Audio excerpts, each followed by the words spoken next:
It was the day of my grandmother's will reading, and I never expected to hear my father say it out loud. "You're too useless to inherit anything." The words hit me like a slap across the face.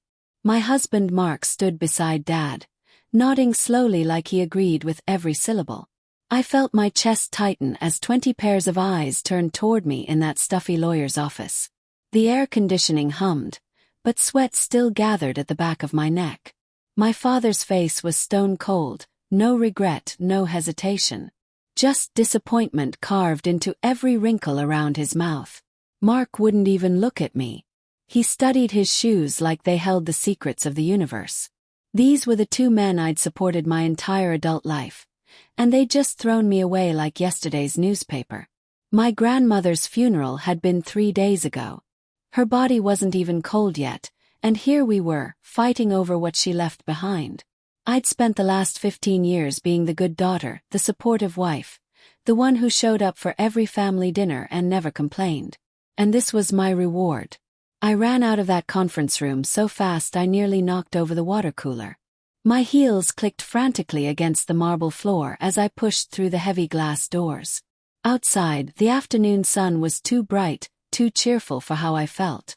My heart hammered against my ribs like it wanted to escape my chest. Tears blurred my vision as I fumbled for my car keys. How could they say such things to me? Dad's voice kept replaying in my head over and over. Too useless to inherit anything.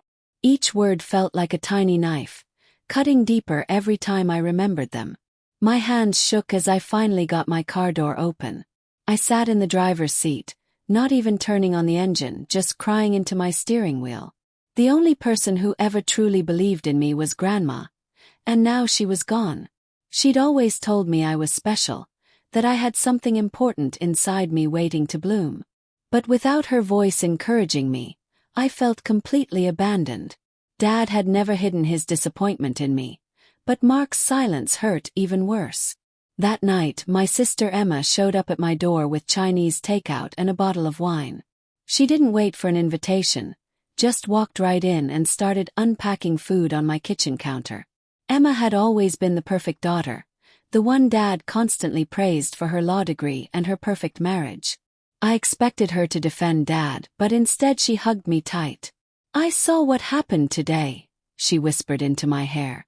"That was wrong. Really wrong." We sat at my kitchen table, eating cold noodles straight from the containers. Emma told me she'd been watching Dad treat me differently for years, and she'd stayed quiet because she didn't want to rock the boat. "But today crossed a line," she said, stabbing a piece of broccoli with her fork. "There's something you need to know about Dad." She explained that he'd been struggling financially for months, making bad investments that drained his savings. He needed money desperately, and he'd been counting on Grandma's inheritance to save him. Emma's eyes were serious when she looked at me. "I think there's more to his cruelty than just pride." We gathered at the lawyer's office again the next morning. I'd barely slept, tossing and turning all night while Mark snored beside me, completely unbothered. The same conference room, the same uncomfortable chairs, the same family members whispering and avoiding eye contact with me. My stomach felt like it was full of rocks. The lawyer, Mr. Peterson, was a thin man with wire-rimmed glasses that kept sliding down his nose. He opened Grandma's will with careful fingers, like it might crumble into dust. As he read through the usual bequests, everyone leaned forward in their seats. Cousin Rachel got the china set. Uncle Tom received the old Chevy. Aunt Linda inherited Grandma's jewelry collection. Then Mr. Peterson said my name, and the room went silent. My stomach dropped to my feet. I'd been written out of most of the inheritance, just like Dad predicted. But then Mr. Peterson kept reading, and his voice got quieter, more deliberate. There was a twist. Grandma had left me something far more valuable than anyone expected. My father's face went pale. Mark finally looked at me. Grandma's will revealed something nobody saw coming. She'd left me the family heirloom property, a beautiful piece of land that had been in our family for 4 generations. 100 acres of rolling hills, old oak trees, and a stream that ran clear even in summer. Everyone knew about the land, but nobody talked about its value. Real estate developers had been trying to buy it for decades, offering millions. Grandma always refused. The land was priceless, worth more than everything else in her estate combined. But there was a catch that made everyone in that room sit up straighter. I couldn't touch the land or sell it unless I completed a set of personal challenges Grandma had outlined in a sealed letter. Mr. Peterson handed me the envelope with my name written in Grandma's shaky handwriting. My father stood up so fast his chair scraped against the floor. "This is ridiculous," he shouted. "She can't do this. There must be a way to contest this." But Mr. Peterson just shook his head calmly. "The will is ironclad, sir. Your mother was very specific about her wishes." I held that envelope like it was made of gold. I waited until I got home to open Grandma's letter. My hands trembled as I broke the seal, and her familiar lavender scent drifted up from the paper. She'd sprayed her perfume on it, just like she used to do with birthday cards. Her handwriting was shaky but readable. "My dearest girl," it began. "If you're reading this, I'm gone, and I imagine your father isn't being kind. He never understood you like I did." My eyes filled with tears as I read her words. She'd written out 5 challenges, each designed to test my independence and strength. The first challenge was simple but terrifying. I had to start my own business from scratch within 6 months, with no financial help from anyone in the family. "You've spent your whole life supporting others," Grandma wrote. "Now it's time to support yourself. Show them what you're made of." Dad's harsh words echoed in my mind as I realized what she was doing. This was Grandma's way of teaching me self-reliance, of proving I didn't need anyone's approval or money. I had no business experience, no savings of my own, no idea where to even start. But I couldn't back down now. Grandma believed in me enough to bet her most valuable possession on my success. I spent the next 3 weeks researching everything I could about starting a business. My laptop became permanently attached to the kitchen table, surrounded by notebooks full of ideas and crossed-out plans. I barely slept, barely ate, just consumed every article and video about entrepreneurship I could find. Mark thought I was wasting my time. "You're not a business person," he'd say while eating the dinner I'd reheated for him. "Why don't you just give up and let your dad handle the land?" But that just made me more determined. My father wasn't much better.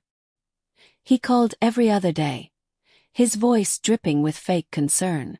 "Have you come to your senses yet?" he'd ask. "You know you can't do this. Just sign the land over to me, and I'll give you a small percentage when I sell it." His words stung. But they also fueled something in me I didn't know existed. I finally settled on a business idea. Handmade organic skincare products, using recipes Grandma had taught me when I was little. She'd made her own lotions and soaps, and people always asked where she bought them. Maybe, just maybe, I could turn her legacy into something real.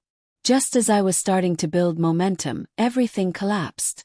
I'd spent weeks developing my product line, testing recipes in my kitchen until it smelled like a lavender factory.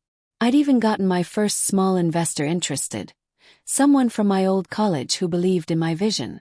Then Mark pulled the rug out from under me. He came home one evening, loosened his tie, and dropped the bomb casually, like he was commenting on the weather. "I talked to my parents about your little business thing," he said, grabbing a beer from the fridge. "We all agree it's a waste of money.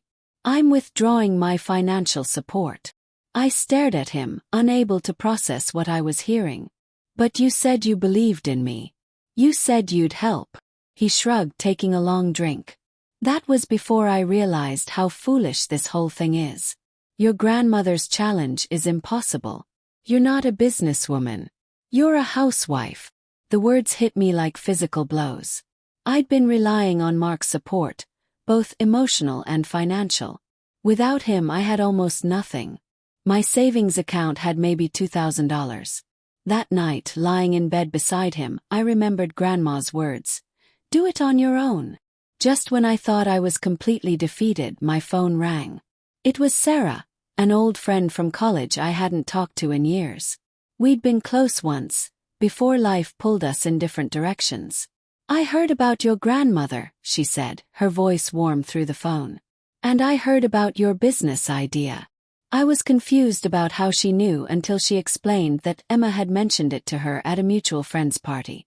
"I want to invest," Sarah said simply. "No strings attached. I believe in you." I was immediately suspicious. Why would someone I barely kept in touch with want to invest in my untested business? "Because I remember who you were in college," Sarah explained. "Before you spent all your energy taking care of everyone else. You were brilliant, creative, unstoppable. I want to help you find that person again." She offered me $15,000 to get started.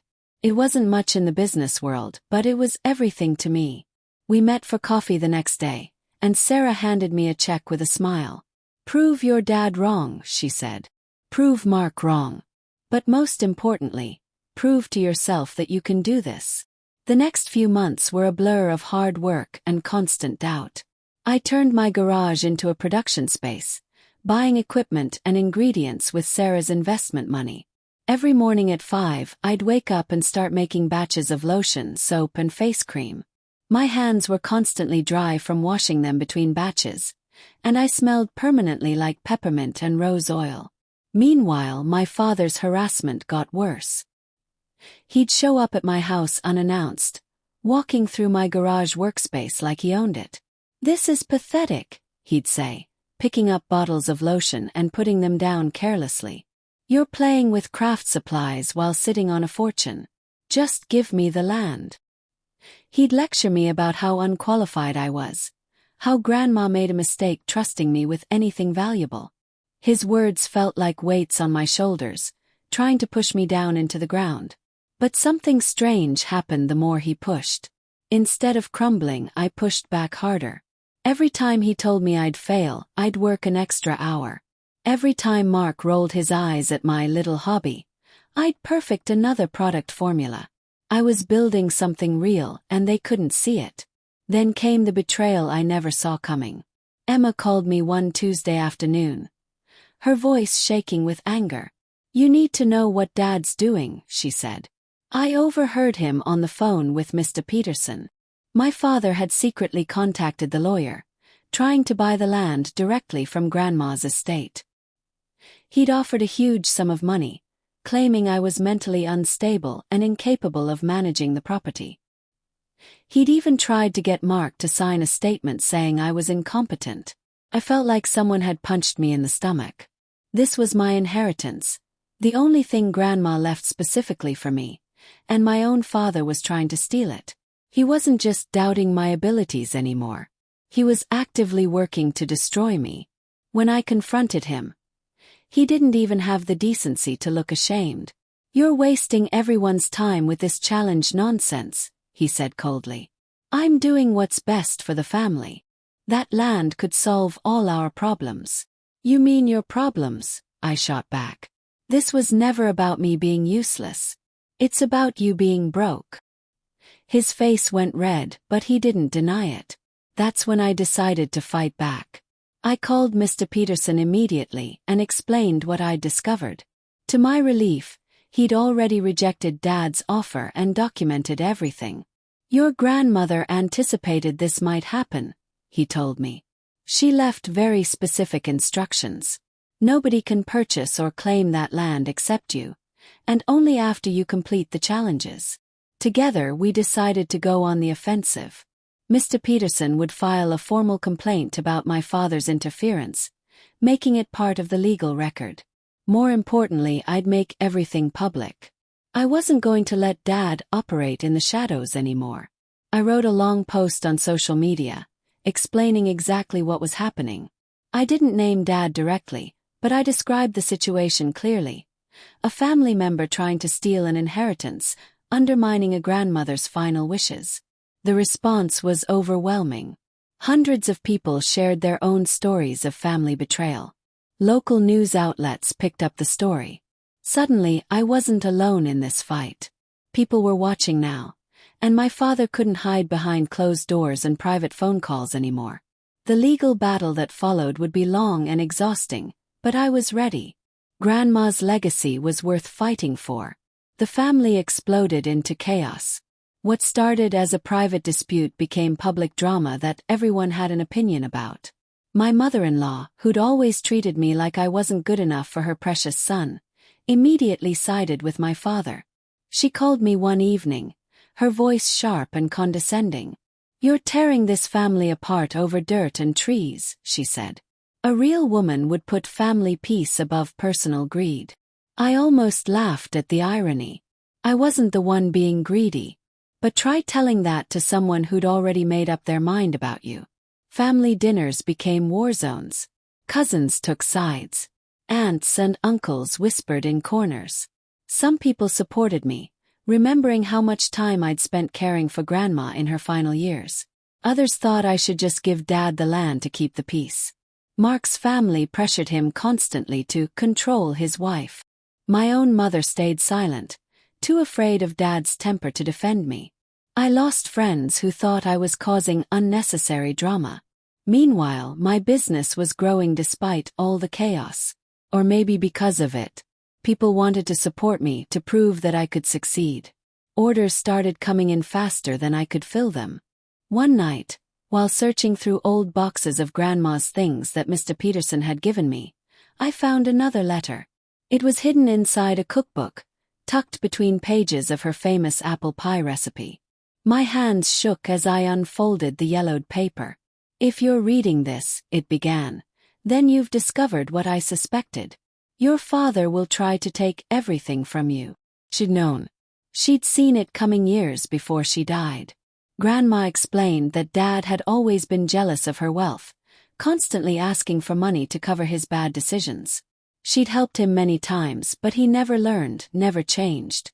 "I'm setting up safeguards," she wrote.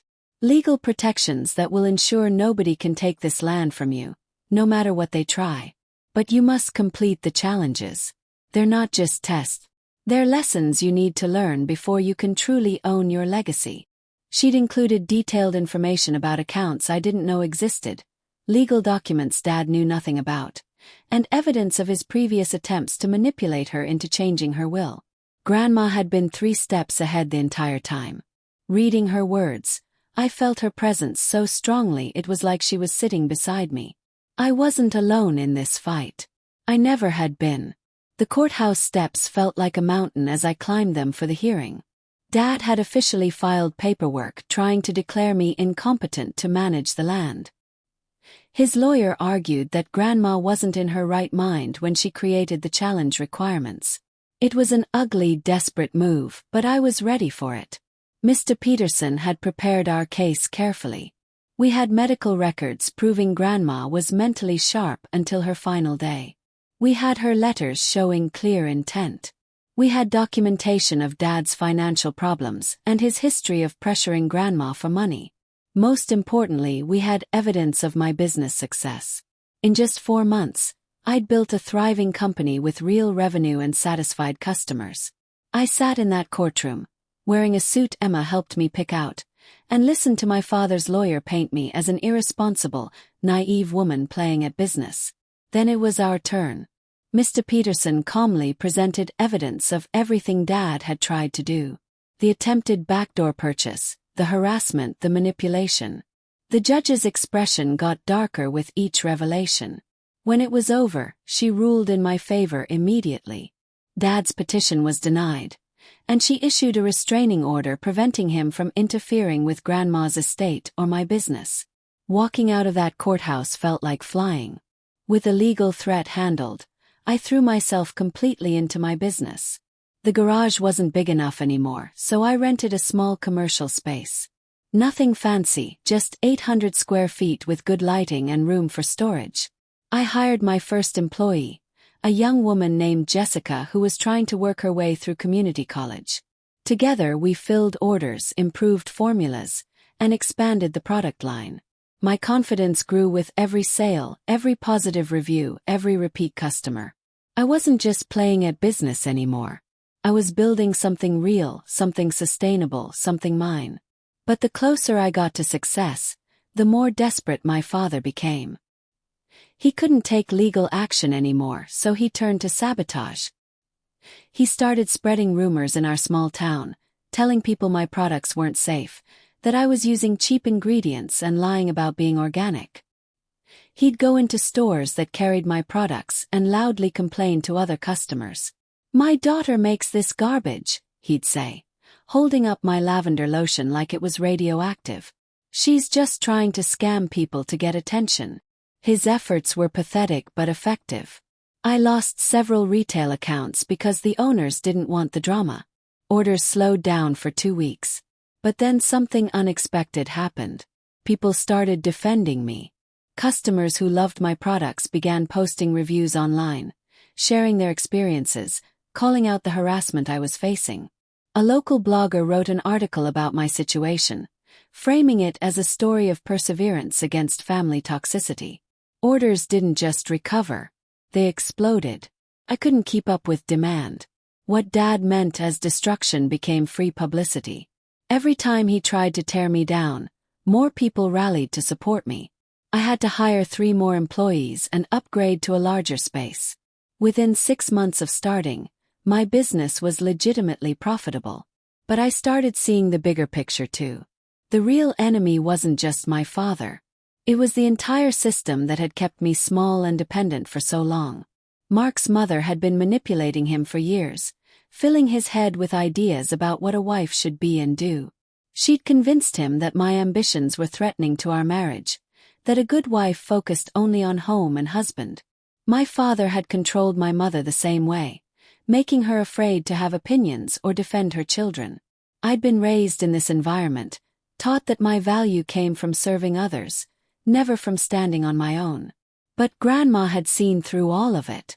Her challenges weren't just about business. They were about breaking free. Mark and I finally had the conversation we'd been avoiding for months.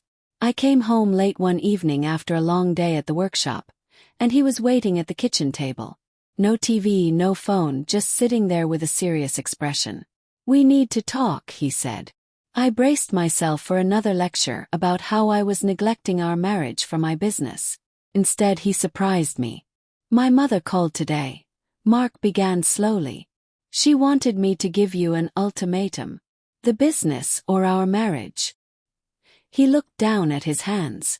And I realized I've been letting her control me my whole life. Control us. He admitted that his mother had been poisoning his thoughts about me for years, making him doubt my capabilities, convincing him that I needed constant supervision and guidance. She'd been the one pushing him to withdraw financial support, hoping I'd fail and return to being the obedient housewife. "I'm sorry," Mark said, and his voice cracked. "I should have seen it sooner. I should have stood up for you instead of letting my family and your father tear you down." It wasn't enough. Not nearly enough to erase months of betrayal. But it was a start. We agreed to try marriage counseling to work through the damage that had been done. For the first time in years, Mark actually saw me. Grandma's second challenge arrived exactly 6 months after the first, delivered by Mr. Peterson in a sealed envelope. I'd successfully built a profitable business, proving I could stand on my own financially. Now she wanted something different. The letter explained that I needed to complete a charitable project within the next 4 months, something that would directly benefit our community and honor her memory. It couldn't just be writing a check. I had to create something meaningful, something that required personal involvement and sacrifice. The project had to demonstrate that I'd truly grown as a person, that wealth and success hadn't made me selfish. I knew immediately what I wanted to do. Grandma had always talked about how our town needed a community center, a place where kids could go after school and seniors could gather for activities. She'd dreamed of building one on her land, but never had the time or energy. I decided to make her dream real. I started planning a small community center on a corner of the inherited land, a building that would offer free programs for kids and seniors. It would have a kitchen for cooking classes, a garden for growing vegetables, and spaces for art and learning.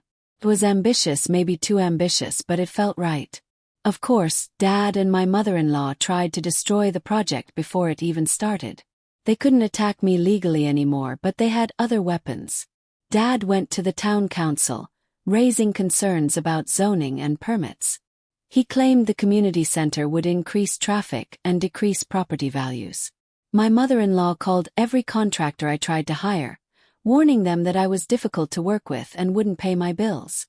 She spread rumors at her church that I was building the center as a vanity project, that I didn't actually care about helping people. They pulled strings with local officials, trying to get my permits denied or delayed. For weeks, it seemed like every step forward came with 2 steps back. But I'd learned something important during my first challenge. I wasn't alone anymore. Sarah helped me navigate the permit process, using her business connections to find honest contractors. Emma, despite Dad's anger, went to town council meetings to speak in support of the project. Even Mark showed up, standing beside me for the first time in months. Customers from my business volunteered their time, helping clear land and paint walls. The community rallied because they wanted this center. They saw what I was trying to build, and they wanted to be part of it. In a final, desperate move, Dad and my mother-in-law organized a protest at the construction site. About 15 people showed up, mostly their friends and people they'd guilt into supporting them. They carried signs reading, "Stop wasteful spending" and "Respect property rights," even though it was my property and my money. Dad stood in front of news cameras, playing the concerned father role perfectly. "My daughter is throwing away her inheritance on this foolish project," he told reporters. Her grandmother would be heartbroken to see the family land used this way. That's when I decided to expose their real motivations. I'd kept quiet about Dad's financial problems, about his attempts to buy the land, about all the harassment and sabotage. But enough was enough. I called a press conference of my own. Standing in front of the half-built community center, I calmly explained everything. I showed documentation of Dad's debts, his attempted manipulation of Grandma's will, his efforts to have me declared incompetent. I revealed my mother-in-law's interference in my marriage and business. I laid it all out, not with anger but with facts. The public backlash against them was immediate and intense. The protest dissolved within hours. Their reputations crumbled as people realized the truth. 4 months later, I stood inside the completed community center and couldn't believe what we'd built. The walls were painted cheerful yellow, just like Grandma's kitchen used to be. The garden outside was full of vegetables and flowers, maintained by volunteer senior citizens who treated it like their own. Kids' artwork covered every available wall space. The place was alive, buzzing with activity and purpose. I'd completed Grandma's second challenge, but more than that, I'd created something meaningful. This wasn't just about proving I could do charity work. It was about giving back, about using resources to help others instead of hoarding them. On opening day, over 200 people showed up for the celebration. Sarah cut the ribbon. Emma gave a speech about community and resilience. Even Mark stood beside me, genuinely proud for the first time in years. Mr. Peterson attended, smiling widely as he watched kids run through the hallways. Dad wasn't there, of course. Neither was my mother-in-law. They'd been ostracized by most of the family and community after the truth came out. Mom had finally left Dad, moving into a small apartment downtown and slowly finding her own voice. Looking around at what I'd built, both the business and the community center, I realized I wasn't the same person who'd run crying from that while reading. I was stronger, more capable, more myself. The day came for the final reading, the moment when Mr. Peterson would officially transfer the land into my name. We gathered in the same conference room where this had all begun, but this time only a few people attended. Emma and Sarah sat beside me for support. Mark was there, quieter now, still working to rebuild trust. Mr. Peterson opened his briefcase and pulled out the deed. "Congratulations," he said, sliding the papers across the table. "You've completed all the requirements your grandmother set forth. The land is now legally yours." I held the deed in my hands, feeling the weight of 4 generations of family history. 100 acres of oak trees and rolling hills and clear streams. Land that had nearly torn my family apart, but instead had shown me who I really was. Dad made one last attempt to contact me that evening, leaving a voicemail that I almost deleted without listening to. But curiosity got the better of me. "I know you probably hate me," his voice said through the phone, sounding smaller than I'd ever heard it. "And you have every right to. I let money and desperation turn me into someone I don't recognize. Your grandmother was right about you. She always was." It wasn't an apology, not really. But it was acknowledgement. I saved the voicemail but didn't call back. Some bridges burned too thoroughly to rebuild. The hardest part came next, deciding what to do with my parents' relationship moving forward. Mom wanted to reconcile, to have family dinners again like nothing happened. Emma thought I should at least try. But I'd learned that forgiveness doesn't mean forgetting or accepting toxic behavior back into your life. I met Dad for coffee one afternoon at a neutral location. He looked older, worn down by the consequences of his own actions. Most of his friends had abandoned him after the truth came out. His financial situation hadn't improved. He was facing bankruptcy. "I'm not going to help you financially," I told him clearly. "And I'm not going to pretend the last year didn't happen. You tried to destroy me." He nodded, staring at his untouched coffee. "I know. But," I continued, "if you genuinely want to rebuild some kind of relationship, it has to be on my terms. No more manipulation. No more trying to control me. And you have to make amends with Mom. It would take years, maybe decades, to heal those wounds. Some might never heal at all. But at least now I was setting boundaries from a position of strength, not weakness." My mother-in-law never apologized, never admitted wrongdoing. Mark eventually cut contact with her, choosing our marriage over her manipulation. It was painful for him but necessary. A year after Grandma's death, I stood on the highest hill of my land and watched the sunset paint the sky orange and purple. The community center behind me buzzed with evening activities. My business had expanded to include 6 retail locations across the state. I'd hired 23 employees, most of them women who needed a second chance just like I had. The land that Dad said I was too useless to inherit had become the foundation for everything I'd built. Not because of its monetary value but because of what it represented. Grandma's faith in me. Her understanding that I needed to be pushed out of my comfortable cage to discover my own strength. Mark and I were doing better, slowly rebuilding trust through honest communication and therapy. Emma and I were closer than we'd ever been. Sarah had become one of my best friends and business partners. Mom was discovering her own independence, taking art classes and making her own decisions for the first time in 40 years. And me. I finally understood what Grandma had been trying to teach me all along. I wasn't useless. I never had been. I'd just been surrounded by people who needed me to believe I was so they could control me. Standing there on that hill, with Grandma's land stretching around me and the community center she dreamed of thriving below, I felt truly free for the first time in my life. If this story resonated with you, I hope it reminds you that your worth isn't determined by the people who doubt you. Sometimes the greatest inheritance isn't money or property. It's the courage to prove everyone wrong, including yourself.